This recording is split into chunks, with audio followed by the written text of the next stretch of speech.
I never expected to inherit anything from my father, not a damn thing. The man was more like a rumor in my life than an actual person, technically present, sure. I mean, he had a legal name, and it matched mine on paper, but emotionally, he was about as close to me as a satellite falling out of orbit. So when I got that letter from a notary's office in Yakama County with his name on it, I actually laughed. Thought it was a scam or some botched estate notice, some mistake involving a Chris Hunt Sr. somewhere out there, and I was just about to toss it in the trash with the coupons and the credit card offers. But then I saw my full legal name and my social security number, printed right there on government stock paper, and that got my attention, you know what I mean? Apparently, the old man left me a chunk of land, 12 acres of mountain forest buried somewhere in the Cascade Range, close to a little village called Westbridge, a real, you'll miss it if you blink, kind of place. Like someone sneezed while naming it and never bothered to fix the typo. It came with GPS coordinates, a property deed, and a hand-signed copy of his will, no note, no explanation. Just the icy formality of inheritance, and you gotta understand, I'd barely spoken to him in 15 years, so there I was, suddenly the proud owner of a forgotten patch of mountainous solitude, staring at Google's satellite images, trying to convince myself this wasn't just the setup for a horror movie. All I could see was endless forest, no house, no roads, just a dirt trail winding off the main highway like an afterthought.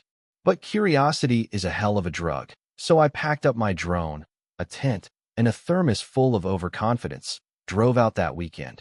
And I'll tell you, the trip from Seattle was 4 hours of playlists and bad coffee. But the last hour was pure hell. GPS died, cell signal flickered out, the paved road turned into a gravel mess that looked like it hadn't seen maintenance since Nixon resigned. My suspension bottomed out in ruts deep enough to swallow a toddler, and more than once I almost turned back. But pride's a stubborn thing, so I kept going until I found the trailhead, a narrow dirt path hemmed in by pines, like nature's own tunnel, and half a mile in, there it was. Not just a cabin, but a lodge, 2 stories tall, wood and glass, a wide wraparound deck with Adirondack chairs, a stone fire pit, and, I kid you not, a saltwater pool sparkling in the middle of nowhere, beside it 5 SUVs neatly parked on gravel, an electric gate with a keypad, and I actually laughed out loud because I thought, either I'd wandered into some eco-resort, or I'd just stepped into the weirdest episode of The Twilight Zone ever filmed. I pulled over, killed the engine, tried to look casual, grabbed my camera, and walked up, thinking maybe I'd made a wrong turn, and this was all a big misunderstanding. There were people everywhere, a couple with 2 kids splashing in the pool, another couple drinking wine on the deck. The air smelled like sunscreen and grilled bratwurst, and one of the kids even waved at me. So I waved back, figured I'd better improvise. "Hey there," I called out, "sorry to bother, just wanted to make sure I wasn't trespassing." The older guy smiled, stood up, said, "No worries at all. This is a rental. Booked it for the weekend through Cascade Cabins. Real gem, right?" I nodded, smiled, tried to sound casual. "How long have you been coming up here?" "3rd year now," he said. "Same host every time. Ted Reeves, super organized, sends all the codes, the Wi-Fi, everything." Ted Reeves. That name smacked me like a backhand, because it wasn't on the deed, it sure wasn't in the will, and unless the law had changed, the only person who should be making money off that patch of forest was me. I kept the conversation short, thanked them, walked back to my car with my heart racing, sat on the hood for a while, staring at the trees and trying to figure out if I'd just discovered the world's most expensive clerical error or the opening move of a bad thriller. That night, I launched the drone. Needed proof, context, and the high-res shots made it clear that entire lodge, the pool, the deck, all of it sat right within the boundaries described in the legal documents. So I drove home, didn't camp, didn't reflect, just tossed and turned in my bed while my mind circled the same question. How the hell did someone build and rent a lodge on land that wasn't theirs? By Monday, I was useless at work, staring blankly at Jira tickets, replaying the conversation, the name, the way the guy talked about their host, Ted Reeves. I went full investigator, pulled up every database, fired up every device I owned. Even my toaster probably got Wi-Fi that night. The listing was live, Whisper Pines Retreat, operated by local host Ted Reeves. All the travel magazine photos, the 5-star reviews, people raving about homemade muffins, and Ted's a legend. You get the idea. But here's where the twist lands. Digging through business records, I find out Whisper Pines Holdings LLC isn't even a real company, just a shell with a P.O. box in Boise, Idaho, no employees, just a tax ID. And the permit for the lodge? Filed by Ted. All right, but using the parcel number for his own adjacent 2-acre strip, undeveloped and empty, while the actual building sat smack in the middle of my 12. He submitted plans with fake coordinates, built it in secret, rented it out, made a killing.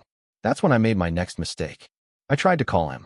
Found his number buried in the auto confirmation emails, called late at night, disguised my number, and when he picked up, gravelly voice and all, I said, "This is Chris Hunt. We need to talk about the property." He just laughed, said, "Let me guess, you found some old deed, and now you think you've struck gold. Walk away, Hunt. Nothing for you here but disappointment and court costs." And hung up. 3 days later, 2 sheriff's deputies knocked on my apartment door. Ted had filed a report, said I'd been threatening around his property. The deputies were polite, but made it clear I shouldn't go near Whisper Pines until ownership was clarified. He'd flipped the script before I even made a move. Painted me as the trespasser, the scammer. That was it. Game on. I called Maddie Langton, a college friend turned property attorney, tough as nails. She didn't flinch, told me to build a case, gather everything, maps, drone shots, receipts, everything. She'd handle the legal side. So I went back, didn't get close, just launched the drone from a safe distance, kept documenting.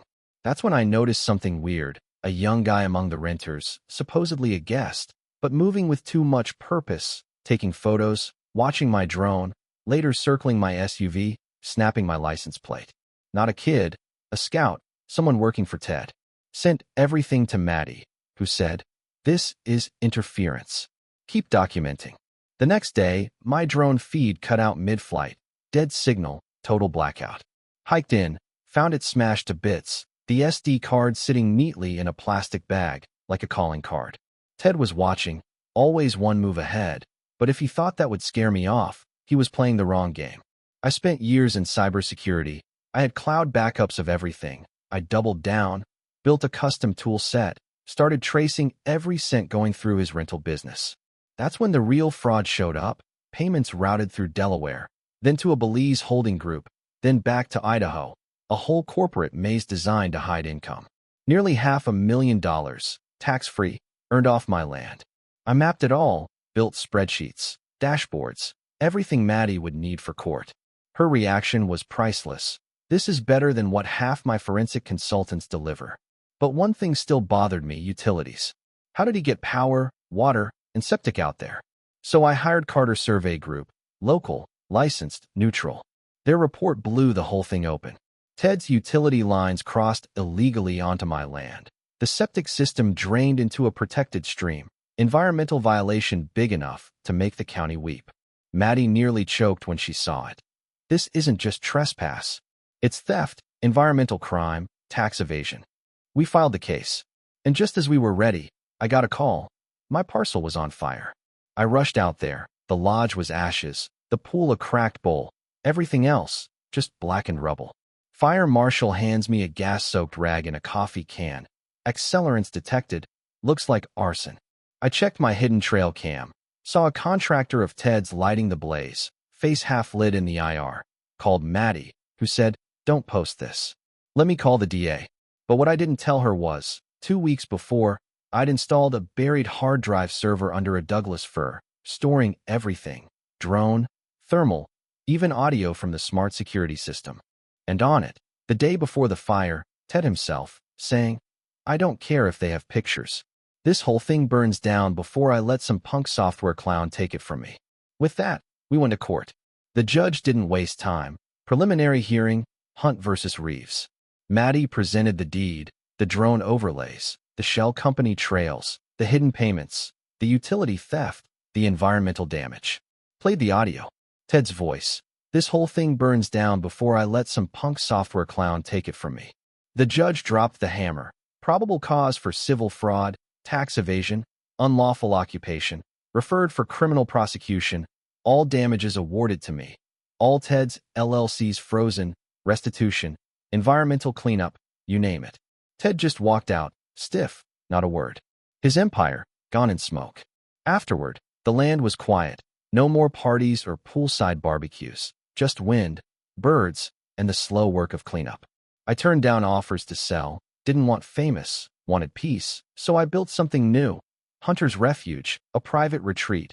No ads, just a few hand-built cabins, solar power, rainwater, a circle of fire under the stars.